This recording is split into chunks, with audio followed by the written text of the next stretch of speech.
c'est presque d'un ridicule achevé. Israël n'a aucune morale. J'avoue que les bras m'en tombent. Je ne sais même pas s'il faut dire du journalisme. Aujourd'hui, on va parler de Guillaume Pley et du Mossad. Crossover qui peut paraître étonnant, mais en même temps, vu qu'on est sur Légende, pas tant. Ce 28 juin, Guillaume Pley a reçu Yossi Cohen, ancien patron du Mossad, sur son podcast Légende. Et vous doutez bien que Guillaume Pley a fait ce qu'il maîtrise le mieux, du contradictoire. Et non, évidemment, c'est un art que Guillaume Pley maîtrise très très peu. Il a en revanche déroulé un joli tapis rouge à ce monsieur qui a pu déballer toute sa propagande sioniste, et ce, sans jamais être corrigé ou coupé. Donc nous, à l'Humanité, on va s'occuper de déconstruire au maximum ses propos, et pour ce faire, je suis avec Pierre Barbancé. Pierre, bonjour. Bonjour. Tu es grand reporter à l'Humanité, spécialiste de la Palestine et plus généralement du Moyen-Orient. Tu as reçu le prix Bayeux des correspondants de guerre. Avant de rentrer dans le vif du sujet, petite remise en contexte. Guillaume Pley, c'est un vidéaste, animateur et chroniqueur français qui est connu pour être irrespectueux et abusif avec ses salariés et pour avoir une définition, disons, un peu bancale du consentement. Il a lancé en 2022 son émission podcast Légende, Légende qui est devenu au fil des années le podcast le plus écouté de France.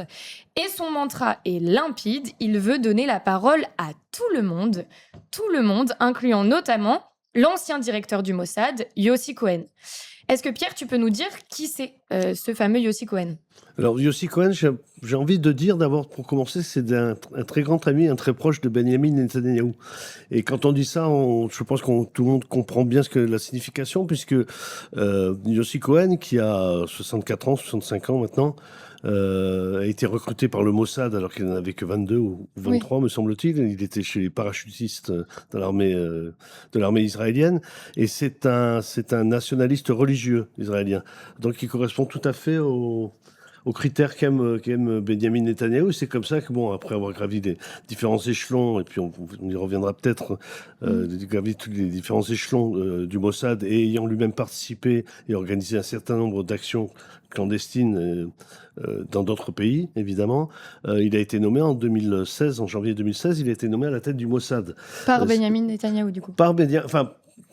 Il a été appuyé par Benyamin Netanyahou parce que les recrutements pour la direction du Mossad, il y a des interviews qui sont faites, donc ils sont auditionnés en réalité pour en savoir. Et bien, évidemment que l'aide de Netanyahou a beaucoup aidé à porter ce monsieur à la tête du Mossad, dans lequel il a régné 5 ans, jusqu'en 2021. Mais il est toujours très actif dans la politique parce qu'il cache peut-être même pas ses ambitions d'être Premier ministre. Donc c'est pour dire qu'il est vraiment impliqué, mais c'est pour dire aussi qu'Israël, qui se vante toujours d'être soi-disant la seule démocratie dans la région moyen-orientale, en réalité c'est aussi beaucoup d'une vie politique menée par des anciens espions et des anciens généraux. Ça, c'est intéressant. On va avoir l'occasion du coup d'en découvrir davantage sur ce personnage qui est Yossi Cohen dans cette interview. Donc sans plus tarder, rentrons dans le vif du sujet. Je vais te passer plusieurs extraits de l'interview. On pourra ensuite y réagir en précisant notamment certains faits et en rentrant dans ce que Guillaume Pley ne connaît pas, la politique. On l'écoute. C'est quelque chose qui va servir toujours à être tout le utile. monde. Ouais. Oui. Et moi, je suis optimiste car aussi que je vois les grands potentiels de notre région. Je pense qu'on a déjà commencé quelque chose à faire au niveau de l'accord de la paix. On va se parler. Je suis tout à fait... C'est vous qui avez géré les accords, vous avez été... je faisais partie... Pour les accords d'Abraham. Le parti secret de l'accord d'Abraham. L'accord d'Abraham, c'est entre Israël et des pays du Golfe et jusqu'au Maroc. Il y en a 4 pays qui ont été partis. C'était très important pour... oui. On y reviendra après sur ce sujet. Mais... Oui, un peu. Pardon, juste pourquoi vous... Premier extrait donc, qui est assez court. Il y a beaucoup d'éléments différents, on le voit. D'un côté, il dit qu'il est optimiste concernant la paix. On ne sait pas de quel accord de paix il parle, on ne sait pas trop où on en est. Il nous parle quand même des accords de paix d'Abraham auxquels il aurait participé. Voilà, est-ce que tu peux revenir sur ces différents aspects? Oui, alors bon, évidemment que le patron du Mossad ou ex-patron du Mossad va toujours dire qu'il est pour la paix, que lui c'est un homme qui respecte les droits de l'homme, etc., etc. En fait, il ne s'agit pas de ça. D'abord parce qu'il parle du grand potentiel de la région. Parce que quand on dit grand potentiel de la région, il pense vraiment aussi, évidemment, aux ressources énergétiques. Et je crois que c'est un peu à la base de tout. De quoi on parle? Quand on parle en fait de ces fameux accords d'Abraham, il n'y a pas eu des accords d'Abraham signés par un ensemble de pays. En fait, c'est la recherche qui avait été déjà proposée par Trump lors de son premier mandat d'une normalisation d'Israël avec les pays arabes. Donc certains ont parlé de paix, mais comme il n'y a pas d'état de guerre entre ces États, donc ces accords d'Abraham, en réalité, pour les Israéliens, pour les Américains, c'est très important parce que ça signifie une intégration politique et économique d'Israël dans la région. Et donc, c'est changé complètement la donne. Alors, le problème, c'est que pour l'instant, ils ont avancé un peu dans cette voie-là, mais ils ne sont pas totalement arrivés. Donc, comme Cohen l'a dit, il y a le Maroc a signé, les Émirats arabes unis ont signé, Bahreïn a signé, le Soudan a signé, mais pour l'instant, c'est tout. Et donc, évidemment, la grande recherche aujourd'hui, c'est l'Arabie Saoudite, puisque c'est quand même le grand pays du Golfe. C'est le pays musulman qui abrite les deux lieux saints majeurs de l'islam. Donc ça, ce serait très, très, très important. Et parce que les visions, elles vont beaucoup plus loin. Parce que dans le cadre des nouveaux accords et des nouvelles voies énergétiques, Israël aurait un rôle essentiel, notamment en faisant passer cette nouvelle voie par Israël même. Et donc on comprend mieux aussi pourquoi la guerre à Gaza est menée de cette manière-là par Israël pour vider totalement Gaza. Donc ces fameux accords d'Abraham dont il parle, pour l'instant, c'est une vraie volonté politique, mais je pense, moi, que beaucoup de choses sont en train de changer et qu'Israël, aujourd'hui, a même les velléités d'être le leader de la région, ce qui va beaucoup plus loin que les projets premiers. Tout à fait. Pour bien comprendre toute cette interview et mettre en contexte aussi notre React, c'est important de remettre du contexte aussi sur ce que c'est le Mossad. C'est une question que lui pose Guillaume Pley assez tard, je trouve, dans l'émission, mais écoutons ce que donne comme définition Yossi Cohen et après on pourra en discuter. Petite question, qu'est-ce que le Mossad concrètement par rapport aux services français? Nous, on a ce qu'on appelle la DGSE, donc les services extérieurs des GSI. Quelle est la différence avec le Mossad pour Israël, pour comprendre? Il y a beaucoup de différences. D'abord, l'État d'Israël sent tout le temps qu'on est dans une menace instinct et constant. C'est quelque chose qui existe chez nous depuis la création de l'État d'Israël depuis 1948. On est comme ça, on est toujours menacé par des islamistes radicaux, par des terroristes à l'époque et toujours aujourd'hui. Il y a Hezbollah, il y a Hamas, il y a toujours l'Iran juste à côté. L'Iran avec la bombe atomique, c'est une inquiétude. L'Iran atomique, on va parler de ça, bien sûr, mais je pense que ça met une différence énorme entre nous et l'autre pays. Ici en France, je respecte beaucoup la coopération que j'ai eue avec vos services ici, le DGSI, le DGSE, les deux, très profondément. J'apprécie beaucoup, j'apprécie jusqu'à aujourd'hui, car c'est toujours vrai, ou c'est toujours la vérité, qu'ensemble on peut arriver mieux. Les buts qu'on a dessinés en face de nous. Bosser ensemble, de travailler ensemble. On travaille ensemble et alors on arrive à faire notre but mieux, façonner mieux. Mais il y a une grande différence entre nous et la France, entre nous et les États-Unis, entre nous et les autres, car l'État d'Israël est vraiment et en état d'alerte tout le temps. En état d'alerte tout le temps. Alors, on ne peut pas perdre. Alors, je pense que c'est l'ouverture de mon livre, c'est dit, l'État d'Israël doit toujours gagner. On est obligé de gagner, on n'est pas perdre, car on n'a pas de choix. On n'est pas y aller autrement. On n'est pas un autre pays d'y aller. On est venu. Donc dans cet extrait qu'on vient de voir, il revient sur le Mossad et sur l'exceptionnalité israélienne. Pourquoi en gros les services de renseignement, ça serait particulièrement important en Israël? Parce que depuis sa création, il serait menacé de toutes parts, etc., etc. Est-ce que déjà tu peux réagir à ça et surtout nous expliquer ce que c'est le Mossad? Ouais, le Mossad, c'est un service de renseignement extérieur, hein, comme on a le MI6 en Angleterre, où on a les services français en ça, c'est un service comme les autres. Mais c'est vrai que toute leur théorie étant basée en permanence sur le fait que tout le monde voudrait détruire Israël, ils ont des comportements et une utilisation de leurs services de renseignement extérieurs beaucoup plus opérationnels. Et d'ailleurs, il y a un livre qui a été écrit par un journaliste israélien du journal Yediot Aharonot, qui s'appelle Ronen Bergman, qui a fait un livre qui s'appelle Lève-toi et tire le premier, et qui est consacré à toutes les opérations clandestines extérieures menées par le Mossad. Et le livre est très, très épais, il est gros comme ça, dans la traduction française. C'est pour dire le nombre d'opérations qui ont été menées, très souvent sans aucune morale, bien que les Israéliens aiment toujours se présenter comme ayant l'armée la plus morale au monde. Et puis surtout, si on en revient aux fondamentaux, encore une fois, quand il y a eu la création de l'État d'Israël en 1948, effectivement, ça n'a pas été accepté par les pays de la région, pas parce qu'il s'agissait de juifs, mais parce que le partage qui a été fait par l'ONU était profondément injuste au regard de la population palestinienne, puisque la majorité plus de la majorité de la Palestine historique a été donnée à la population juive, et la population majoritaire palestinienne n'a reçu qu'une minorité.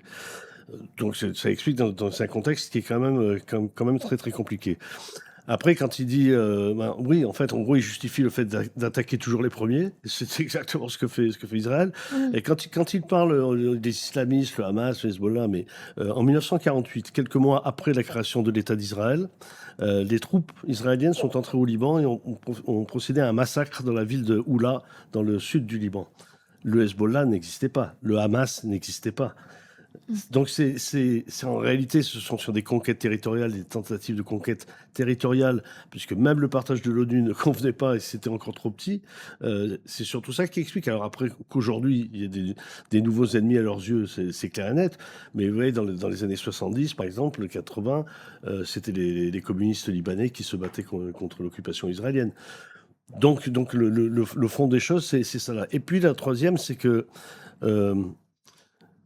sans l'aide des États-Unis, Israël serait un tout petit pays, une république bananière quasiment en banqueroute. Et ce sont bien les armes, notamment états-uniennes, mais aussi certaines européennes, qui aident Israël à se maintenir, à avoir l'armée qu'ils ont aujourd'hui. Complètement. Et tout ça, c'est important de le repréciser. Et ce qui est, je pense, fondamentalement dérangeant dans cette interview, c'est que elle est extrêmement dépolitisante et elle participe, comme tu le soulignais, à propager cette espèce de récit propagandiste qui justifierait toutes les interventions, en l'occurrence du Mossad, non pas comme des attaques, mais comme des façons de se défendre. Et par souci de temps, je vais pas avoir le temps de te montrer toute l'interview, mais il y a un truc que je voulais souligner quand même, c'est que toute l'interview est saupoudrée d'une espèce de sensationnalisme, encore une fois complètement dépolitisant. Et par exemple, il y a plein de moments où Guillaume Pley lui demande est-ce que vous avez déjà serré la main de quelqu'un en sachant qu'il allait être exécuté? Est-ce que vous pouvez rentrer dans ma montre connectée? Est-ce que vous pouvez faire exploser mon téléphone à distance? Ou encore, est-ce que vous faites passer des tests au petit ami de votre fille pour l'accepter dans la famille? Et en gros, il abonde d'une espèce de curiosité un peu morbide, qu'on lui connaît bien d'ailleurs, et ce, en riant complètement à gorge déployée avec, on le rappelle, l'ancien patron du Mossad. Donc voilà, il y a toute une atmosphère extrêmement dépolitisante, et ce qui est important pour nous aujourd'hui, c'est de rappeler les faits qui sont au centre des discussions. Il y a un prochain passage que je veux te montrer, qui est le passage qui a fait le plus réagir sur la toile. Il y a eu beaucoup de réactions, notamment sur X. C'est votre show. Mais c'est vous l'invité. Je vous suis 17 et 18 septembre 2024. C'est à ce moment-là. Je rappelle, pour ceux qui ne connaissent pas l'anecdote et cette histoire, cette mission, c'est des milliers de beepers et des talkie-walkie aussi, donc du Hezbollah, qui vont exploser. Il y a 42 morts, 3500 blessés. C'est vraiment une très très grosse mission. La plupart étant des membres du Hezbollah. Il y a eu des dommages un peu collatéraux. Que des membres de Hezbollah. Que des membres du Hezbollah. Yeah. Chacun qui a eu un beeper, il dépend de Hezbollah. Et il n'est pas civil, hein. Non, mais je crois qu'il n'y avait pas eu des gars... Ah non. C'est très personnel. C'était très ciblé, là, oui. Très ciblé, très personnel, très précis. Alors, par exemple, je me rappelle qu'il y a eu un enfant qui avait été blessé, etc. Ça, c'est du... Je ne me rappelle pas. Même pas ? Non. Il y a eu... Voilà. Donc là, Guillaume Pley va soigneusement passer à autre chose et s'arrêter sur cette information. Là, il y a beaucoup de choses à dire. J'aimerais bien qu'on revienne sur cette affaire des beepers de façon plus détaillée parce que là, c'est vraiment important. Alors oui, l'affaire des beepers, comme ça a été rappelé, c'est en septembre 2024. En réalité, c'est une opération qui visiblement a été préparée de très longue date, puisque ces histoires de beepers donc, qui ont été activées à distance pour exploser dans les mains ou dans les poches de ceux qui en possédaient. Visiblement, l'infiltration s'est faite même au niveau de la fabrication de ces beepers et dans l'acheminement de ces beepers. Donc en ça, c'est vrai que c'était assez exceptionnel. En même temps, je trouve qu'à l'époque, les grands médias, pour la plupart, ont eu une drôle d'attitude parce qu'ils étaient en béat d'admiration. Alors que c'est un acte terroriste à proprement parler. C'est ça, mais stricto là, sensu, c'est un acte terroriste. Et c'est dommage que M. Cohen ait la mémoire si sélective. Il ne se souvient pas qu'un enfant était... On pourrait lui montrer des images. Il savait pertinemment qu'un beeper qui explose, si quelqu'un l'a dans la main avec quelqu'un autour, ça fait des blessés. Et il y a eu énormément de blessés à cause de cette opération-là. Donc c'est ça qui est quand même terrible. Il n'y a aucune morale, strictement aucune morale. Mais encore une fois, le livre dont je parlais tout à l'heure de Ronen Bergman le montre très bien. Il n'y a strictement aucune morale. La seule chose qui compte, ce sont les Israéliens et rien d'autre. Est-ce que tu peux nous rappeler juste un tout petit peu le contexte dans lequel cette intervention elle a eu lieu Les beepers, du coup, c'était pour viser, selon la justification, le Hezbollah donc, au Liban. Est-ce que tu peux revenir un peu sur les enjeux à ce moment-là ? Alors bon, évidemment, le Liban et Israël, c'est une vieille histoire. Hein. Je rappelais tout à l'heure que déjà en 1948, l'armée israélienne était entrée dans le sud du Liban. Et puis après, Israël est resté au Liban jusqu'en 2000, quand même, hein, de 78 de 82 à 2000. Ils sont restés en place. Il a fallu quand même que les gens se battent au Liban pour faire reculer l'armée israélienne, ce qui était possible, ce qui était intéressant. Mais il y a deux choses. C'est que Israël a toujours considéré que ce fameux fleuve Litanie qui se trouve au Liban est une frontière nord pour un État sioniste. Alors que dans le partage de la Palestine historique, ça n'y est pas, évidemment. Mais donc, ils ont toujours considéré qu'ils pouvaient s'étendre jusque-là. Donc, ça fait cette présence israélienne omniprésente au Liban jusqu'à maintenant. Et évidemment que dans le cadre de la résistance qui s'est développée contre son occupation, ça a été le Hezbollah. Je dis que dans les années 70-80, c'était les communistes. Par la suite, ça a été le Hezbollah. Fortement entraînés, fortement armés, puisque maintenant ils arrivent à tirer des missiles qui peuvent même atteindre Tel Aviv, donc c'est très intéressant. Et donc Israël a voulu essayer d'éliminer le Hezbollah. Et pour l'éliminer, le Hezbollah ayant lui aussi un certain nombre de réseaux de sécurité, notamment il n'utilisait pas des téléphones portables, justement pour ne pas être écouté, pour ne pas être espionné, et utiliser des beepers, ce qu'avait très bien compris Israël. Et donc ils ont décidé d'attaquer via les beepers. En plus, au-delà même du nombre de morts que ça a pu faire, ça crée évidemment une espèce de psychose et ça désorganise totalement la possibilité de communication entre les membres du Hezbollah eux-mêmes. Donc c'était très compliqué. Et puis on a vu qu'après ils ont même assassiné Hassan Nasrallah, le secrétaire général du Hezbollah. Donc ils avaient énormément de renseignements et pour eux c'était très très important. Et on voit bien encore aujourd'hui, puisqu'on est en 2026, qu'Israël se trouve toujours au sud du Liban et qu'il y a des enjeux énormes aujourd'hui par rapport à l'avenir du Liban.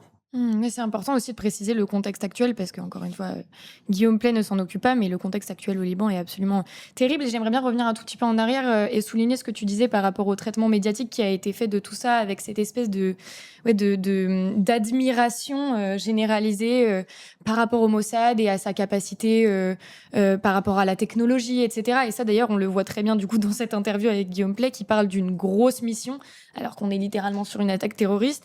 Et pareil, sur tout ce vocabulaire, il parle aussi de victimes collatérales pour parler en fait de civils qui ont un nom, qui ont une histoire et qui ont surtout été tués ou blessés volontairement. Enfin bref, il y a un euphémisme un peu généralisé. Et donc on le voit ici, Guillaume Pley, à travers cette interview, survole complètement des enjeux politiques et géopolitiques immenses. Il y a une chose que Yossi Cohen adore faire tout le long de l'interview, aidé par Guillaume Pley d'ailleurs, c'est avancer l'idée selon laquelle la presse internationale On va regarder un extrait notamment qui est assez parlant sur ce sujet. Il y avait un truc un peu étonnant. Le Mossad aurait empoisonné avec un dentifrice en 1977 Wadi Haddad, l'un des cerveaux du Front populaire de libération de la Palestine, en mettant une toxine mortelle petit à petit en se lavant les dents. Où ça? Euh, Ça, je connais pas. C'est encore une rumeur. Une rumeur. Le Mossad aurait empoisonné des croissants à Paris en 1980. Ça vous parle pas? Le thallium aurait été l'arme de prédilection du Mossad. J'ai regardé les articles. Hein. C'est un métal lourd. C'est qui, Le Monde Le Mossad ou aurait Le Figaro? soudoyé un employé des cuisines pour injecter du thallium dans les viennoiseries. C'est pour un scientifique irakien et égyptien qui sont morts à Paris en 1970-1980. Ça, je connais pas. Ça vous parle pas? Non. Voilà, donc ça c'est un passage de l'interview où du coup Guillaume Pley le présente comme je vais vous faire réagir à tout ce qu'on dit de vous, en gros fake news ou pas fake news, et donc il y a vraiment une notion de la presse internationale ment, c'est des rumeurs, etc. etc. On peut revenir sur la question de Wadi Haddad notamment qui était énoncée au début par Guillaume Pley, mais de façon plus générale, qu'est-ce que ça dit de la rhétorique employée par Israël? Ça dit qu'Israël n'a aucune morale, est prête à tout pour assassiner ceux qui s'opposent à Israël. Il était cité, Wadi Haddad, lui, ça a été à Berlin-Est qu'il a été assassiné, carrément. On parlait de scientifiques qui ont été empoisonnés à Paris, mais il y a des dirigeants de l'Organisation de libération de la Palestine qui ont été assassinés également à Paris. On a vu encore il y a quelques années comment une équipe du Mossad déguisée en touriste, donc c'était une équipe mixte, hommes et femmes, déguisés en touristes, je crois que c'est en Arabie Saoudite, comment ils sont allés assassiner un membre du Hamas, sauf qu'ils ont été filmés par les caméras de surveillance, donc ça a été un petit peu plus compliqué. On sait comment, une fois en Jordanie, une équipe du Mossad a essayé d'assassiner un des chefs du Hamas en lui injectant du poison dans le cou, dans la rue, comme ça. Bon, bref, ils sont prêts à tout. Mais il y a aussi autre chose quand même, c'est où les services de renseignement des autres pays sont des nuls, soit ils collaborent. Ils ne peuvent pas ne pas savoir qu'il y a des équipes d'espions israéliens qui arrivent sur le territoire. Peut-être que certains passent à travers les mailles du filet, mais je pense que dans l'absolu, ils le savent.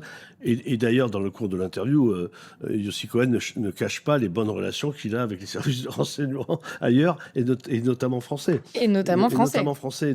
Donc c'est évident qu'on leur laisse on leur laisse le chemin, on les laisse faire leurs assassinats. Et évidemment, comme toujours, il n'y a jamais de poursuite ni aucune protestation. C'est assez terrible, en fait.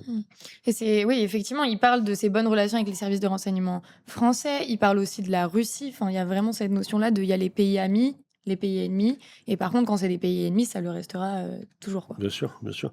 Il y a les relations avec la CIA, mais ils sont devenus tellement bons, entre guillemets, si je puis dire de manière ironique, bien que le sujet soit quand même grave, que même la CIA prend exemple sur eux maintenant, sur un certain nombre de choses. Donc, Et d'ailleurs, il se vante au cours de l'interview, et je crois dans son livre aussi beaucoup, mais je ne l'ai pas lu, je ne me suis pas infligé cela déjà, 1h40 d'interview, c'était beaucoup. Mais je crois que dans son livre aussi, en tout cas dans l'interview, il se vante énormément du Mossad, du fait que notamment ils sont plus puissants et plus nombreux que la DGSI, etc., etc. Enfin, il y a vraiment une volonté de se valoriser, quoi. oui, et puis je pense que Israël étant perpétuellement en guerre, d'abord c'est des bons endroits pour tester les nouvelles armes. Comme on a pu le voir ces dernières années, moi j'avais vu ça à Gaza déjà en 2008-2009, où ils avaient utilisé des bombes avec des espèces de poudre de carbone qui rongeaient totalement les membres. Je me souviens avoir été à l'hôpital Al-Shifa à l'époque, l'hôpital Al-Shifa de Gaza, où les blessés qui arrivaient, c'était vraiment terrible parce que dès qu'on touchait le membre tombait en fait. Et il y avait plein de gens comme ça, d'enfants, qui étaient tués par ces nouvelles armes. Et puis je pense aussi sur les traitements des prisonniers. Euh, on l'a vu avec l'Afghanistan et comment les Américains sont comportés, mais les Israéliens sont très coutumiers du fait des tortures des prisonniers. Et là, ça, bien que soi-disant ils aient signé une convention contre la torture, mais on a vu encore récemment là dans les prisons israéliennes, puisqu'ils ont arrêté des milliers de personnes depuis le 7 octobre 2023, et que les sévices sexuels et physiques ressortent, parce que maintenant il y a des gens qui arrivent à témoigner sur ça. Et donc, je pense qu'ils ont des pratiques qu'ils se permettent, peut-être plus facilement eux que dans d'autres pays. Et donc, ça sert aussi d'exemple et de modèle. Je vois. Il y a un truc auquel participe complètement Guillaume Pley dans cette interview, c'est de fabriquer une forme d'image du Mossad, et donc un peu par extension d'Israël, comme des sauveurs. Je vais te montrer notamment un extrait qui est assez parlant sur ce sujet. J'allais vous demander, est-ce que vous avez déjà eu des informations et vous avez permis de déjouer un attentat sur le sol français, le Mossad? Oui, tout à fait. Quelquefois. Euro Disney, au Disneyland de Paris, Galerie Lafayette. Daesh. Oui, absolument. Absolument, quelquefois. À Euro Disney, il y avait une préparation d'attentat? Ancienne, Daesh toujours. 2016? 2016, 2018. C'est pas si vieux. Oui. Non, c'est pas si vieux. C'était Daesh, à l'époque de Daesh. Ils ont été arrêtés avant, du coup? Oui, si. Vous savez, c'est pas toujours qu'on a les identités des terroristes même. On ne sait pas forcément toujours qui c'est ou on quoi. sait pas où ils sont. Mais on sait qu'il y a des attentats qui peuvent y arriver. Et là, on essaie de chercher. Ou c'est pour ça qu'on partage des renseignements avec les services locaux. OK, pour le DGSI, pour savoir, pour dire, écoutez, il y a une menace qui va arriver à Galerie Lafayette. Papa, mais essayez de chercher qui il est. Ils sont où? Ouais, okay, voilà le début d'information. Voilà. Et je faisais avec la Turquie, la France, l'Europe intérieure. C'était à l'Australie aussi. Dans quelle ville c'était les Galeries Lafayette? Galerie Lafayette de Paris. De Paris aussi? Oui. Celui-là. Il est toujours là, non? Qui est toujours là, ouais. Ouais, ma femme demande. Oui, il est toujours là. En fait, parfois, on passe pas loin de quelque chose de grave et nous, on le sait pas. En fait, non, c'est pas. Le public, non. le commun des mortels. Notre but principal, c'est de vous permettre de vivre normalement. De vivre normalement. Ouais, okay. C'est ça notre but. OK? You don't have to know. C'est pas votre mission de savoir, c'est mon mission de savoir. Voilà. Qu'est-ce que t'en dis de cet extrait? J'avoue que les bras m'en tombent, et devant l'intervieweur et devant l'interviewé. C'est assez terrible ce niveau de... Je ne sais même pas s'il faut dire du journalisme là, dans ces cas-là, parce qu'on voit qu'il est en extase. Et la réponse, faites-nous confiance, vous n'avez pas besoin de savoir. Nous, ce qu'on veut, c'est que vous viviez normalement. C'est extraordinaire, mais c'est presque d'un ridicule achevé. Parce que ce type de comportement, en plus, c'est par rapport à la démocratie, par rapport à l'information, par rapport à ce qu'on doit savoir. Parce qu'il parle de Daesh, et puis évidemment, on ne vient jamais en arrière. Donc Daesh, c'est l'État islamique, okay, l'organisation dite de l'État islamique. Mais cette organisation, elle est née sur le terreau sur lequel est née cette organisation terroriste, c'est l'occupation de l'Irak par les troupes américaines. Donc alors peut-être que s'ils veulent vraiment déjouer, qu'on vive normalement, le mieux c'est de ne pas aller faire des guerres, le mieux c'est de ne pas aller occuper. Et de ne pas permettre justement à ce type d'organisation de naître. Ça, c'est peut-être encore mieux, mais il ne l'a pas dit. Ah bah non, évidemment. C'est pas là, à ce moment-là, c'est juste, encore une fois, chercher du sensationnalisme, faire parler quelqu'un qui, en fait, nous a sauvés d'attentats à Disneyland, tu te rends compte? Donc ouais, et c'est important ce que tu as dit par rapport à notre démocratie, et effectivement ce que ça dit aussi du traitement médiatique de certaines choses. Les gens, dans l'occurrence, c'est quand même le podcast le plus écouté en France actuellement, avec une audience immense, notamment des jeunes, qui là actuellement voient pendant 1h40 l'ancien directeur du Mossad dérouler, encore une fois, comme je le disais dans l'introduction, une propagande sioniste complètement décomplexée et sans jamais de remise en contexte et sans politique, en fait. C'est juste, voilà, nous, on a des gros bras et on vous protège, vous en faites pas. Et encore une fois, ce fameux livre, Lève-toi et tire le premier, visiblement, c'est C'est leur mot d'ordre.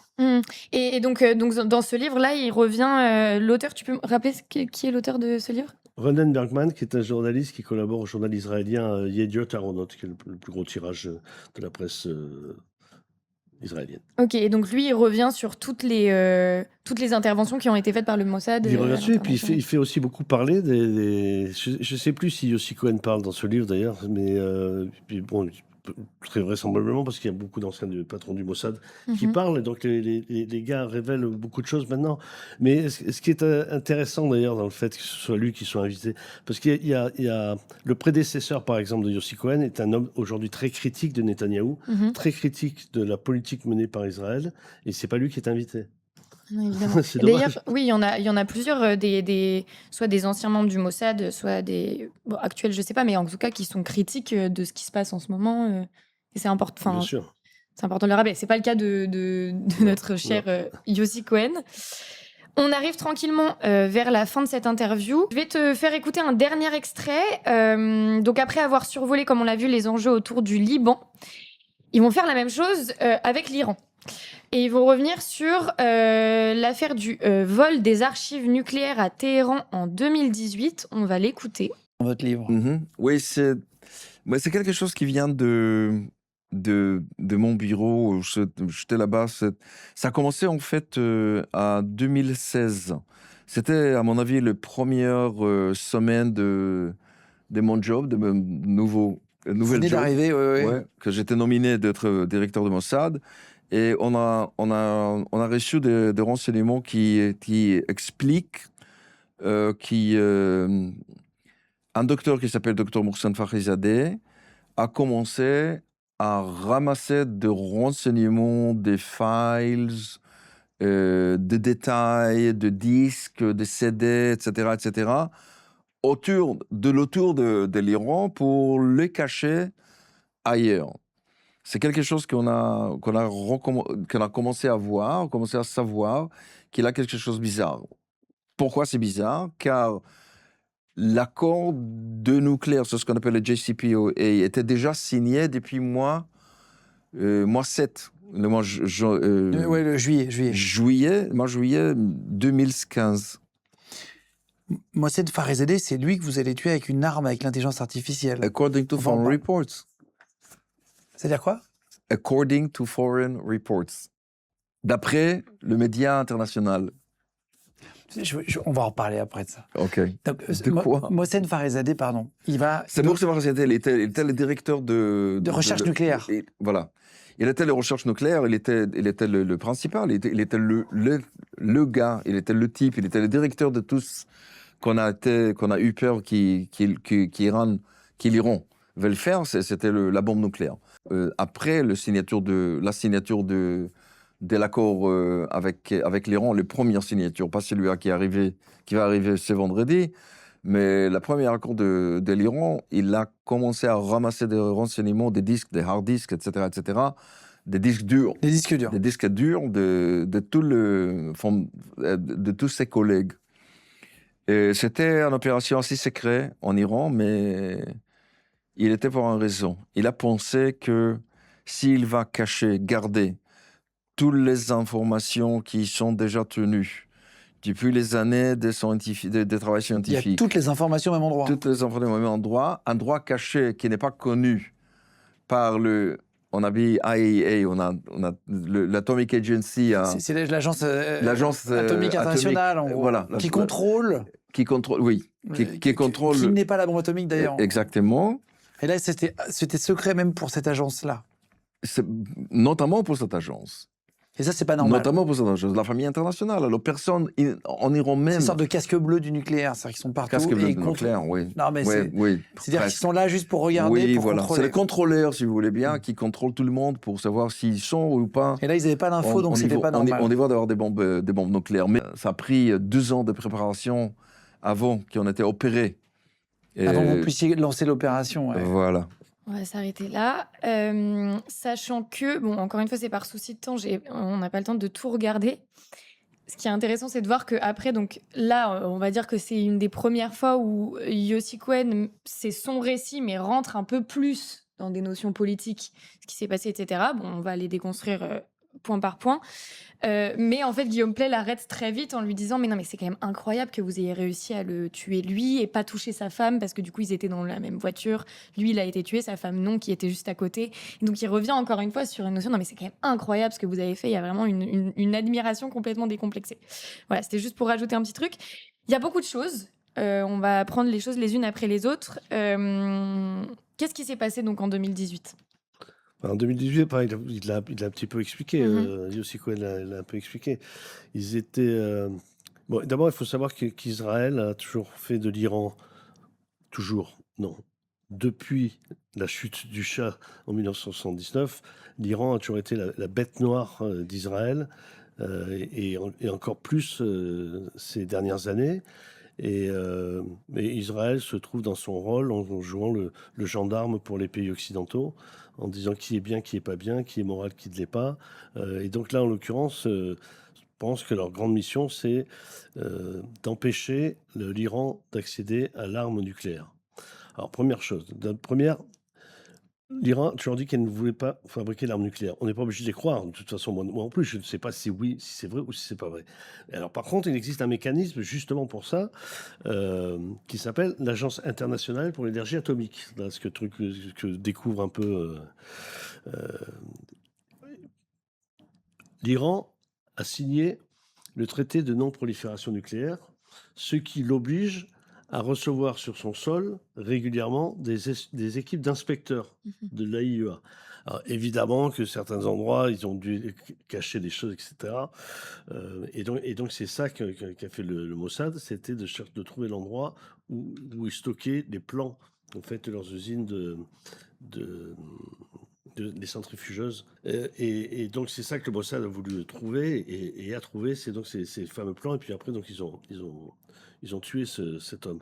Mais il y a une chose, et c'est dommage que, je sais pas s'il faut que je l'appelle journaliste d'ailleurs, Guillaume Pley. voilà, qui ne dit pas, c'est que, j'ai relevé cette phrase que dit Yossi Cohen, il dit l'AIEA qui contrôle tout le monde. Contrôle tout le monde, oui, sauf Israël.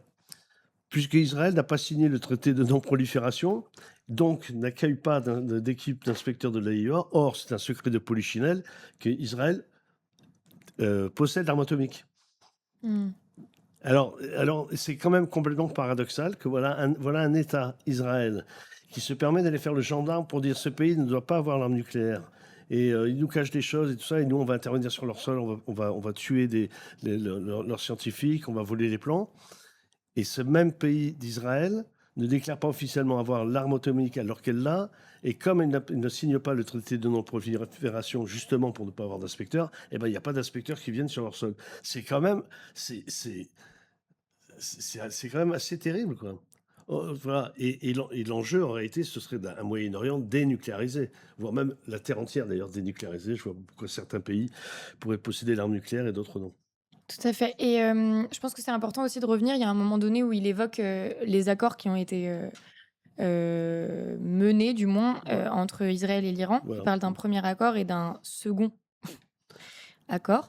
Est-ce qu'on peut revenir là-dessus? Alors, oui, donc c'est ce qu'on appelle en anglais, je ne vais pas le détailler, c'est JCPOA, c'est des accords sur le nucléaire iranien qui avaient été signés en 2015 par les États-Unis, la France, enfin les 5 pays du membre permanent du Conseil de sécurité de l'ONU, c'est-à-dire Russie, Grande-Bretagne, France, Chine, États-Unis, Russie, plus l'Allemagne. Plus l'Union européenne, me semble-t-il, dans ce cas-là. Eh bien, en 2018, Donald Trump, ayant accédé à la présidence des États-Unis, a décidé de retirer son pays de cet accord-là. Et de manière quasi naturelle, le fait qu'il n'y ait plus cet accord qui obligeait les Iraniens à respecter un taux d'enrichissement de l'uranium assez bas, justement pour bien garantir que l'Iran ne se doterait pas d'une arme nucléaire, parce que c'est pas la parole qui compte, ce sont évidemment les actes. Et donc pour ça, empêcher d'eux, et bien comme les États-Unis ont dénoncé cet accord, les Iraniens ne se sont plus sentis non plus liés parce qu'ils avaient signé. Et donc dans toute cette dernière période après 2018, on a vu les taux d'enrichissement fortement augmenter.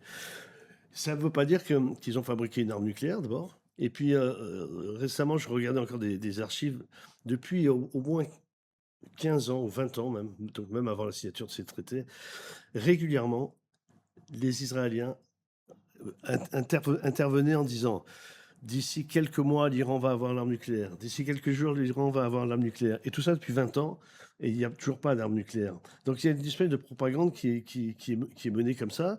Et donc aujourd'hui, avec la guerre qui a été menée, ce ne sont que des mensonges. L'année dernière, les États-Unis et Israël ont frappé l'Iran à plusieurs reprises, notamment sur la zone de Natanz, en déclarant qu'ils avaient vraiment éliminé toute possibilité pour l'Iran. Et puis ils ont repris la guerre encore là à la fin du mois de février. Et maintenant, on va arriver à un accord qui va ressembler fortement à l'accord de 2015 que Trump avait dénoncé. Donc c'est quand même assez ironique, quoi. Complètement. Et on en revient à la perpétuelle justification de c'est la menace qui nous oblige à intervenir, alors que même que la menace n'est pas prouvée comme Voilà. existante. Il y a un truc qui était, moi je trouve un peu risible, mais que Yossi Cohen a fait plusieurs fois dans l'interview et qu'il l'a fait là dans cet extrait qu'on vient de voir, c'est quand Guillaume Pley lui dit quelque chose, c'est-à-dire, donc là en l'occurrence, Mohsen Fakhrizadeh, c'est celui que vous avez assassiné à distance grâce à l'intelligence artificielle. Et il dit, according to foreign... Qu'est-ce qu'il dit According to foreign media. Ouais, c'est ça. Donc, en gros, selon les dires des médias étrangers ou internationaux. Et donc là, on en revient à ce que je te disais un peu plus tôt dans l'interview, c'est-à-dire que dans l'entretien, c'est-à-dire que pendant toute l'interview, il y a un peu ce truc de les médias mentent potentiellement, et quand tu me mets un fait face aux yeux, je vais pas te dire si c'est la vérité ou si c'est faux. Je vais juste te dire oui, c'est ce que disent les médias. Voilà. Je trouve que c'est intéressant quand même comme technique. Oui, elle est pas totalement nouvelle, d'abord, Ouais. parce que souvent les Israéliens ne communiquent pas sur leurs actions. Ils laissent entendre que c'est eux. Ils pensent psychologiquement, c'est encore mieux, de laisser planer le doute, de savoir si c'est eux, c'est pas eux. Mais alors si c'est eux, c'est incroyable, ils sont capables de faire une telle chose, etc., etc. Ils préfèrent faire comme ça. Et donc là, c'est pareil. Il dit, selon la presse internationale, selon la presse étrangère, comme ça lui permet effectivement ni de confirmer ni d'affirmer, tout en ayant ce petit sourire ironique, presque complice. Oui, bien sûr que c'est nous. Voilà. Mais ça va pas plus loin. Mais de toute manière, vous savez, moi, j'ai toujours pensé que les soi-disant révélations faites par les médias, c'est aussi parce que certaines personnes ont lâché quelques dossiers. Parce que trouver une aiguille dans une botte de foin, c'est impossible. Si on ne sait pas où se trouve l'aiguille. Donc, il faut bien que quelqu'un guide quelque chose. Donc, il y a toujours quelqu'un qui a une volonté de sortir un dossier ou là, ou de laisser éclater la chose. Voilà. Parce que aussi, des fois, parce que le pays attaqué lui-même ne va pas communiquer pour cacher. Par exemple, les Israéliens ne communiquent pas quasiment pas sur leurs pertes dans les guerres, et notamment au Sud-Liban et à Gaza non plus. Donc, quand ils sont obligés de le faire, ils vont minimiser beaucoup le chiffre, mais quand ils le peuvent, ils ne communiquent absolument pas sur ça. Et surtout pour masquer des défaites ou des difficultés, quoi.